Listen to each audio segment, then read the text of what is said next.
I wonder if you could tell me how expensive you think calling an ambulance out is in America. Is there a price for that? Yes, Jeez, $100? $100? $2,500. For what? Why? Ambulance call out, how much do you think that costs? Zero payment. Zero payment? Yeah, zero payment. No, because $2,500. For real? So 2 EpiPens, how much do you reckon they are? $80. 600. $600? What? Why? 100, 200? Dollars. Yeah. The average is about 10 grand. It can go up to 30,000. 10 grand for a baby. They billed our insurance company over $3 million for the cost of transplant. I don't know what people do without insurance. She said the bill is up to $80,000 already, and she said, Mrs. Weinkauf, I hope you realize that you're responsible for this bill.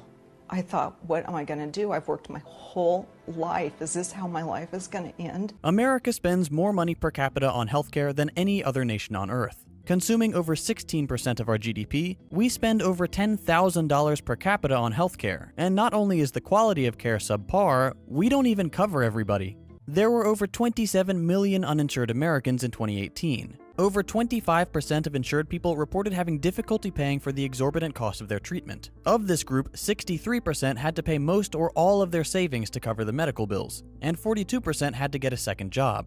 In Canada, 1 vial of insulin cost $32. In the United States, the same drug from the same factory costs $300. And take the HIV drug Truvada.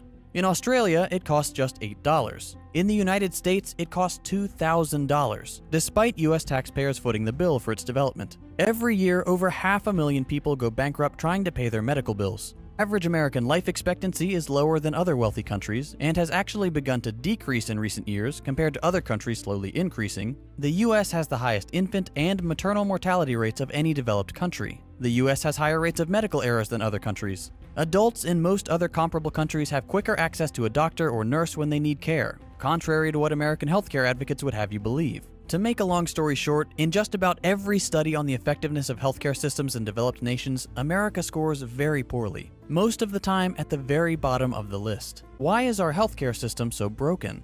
It's not broken.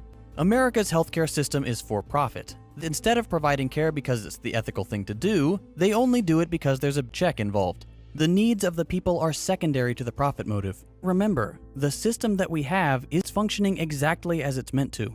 Why do we pay so much money for the worst care in the developed world? And more importantly, why do we put up with it?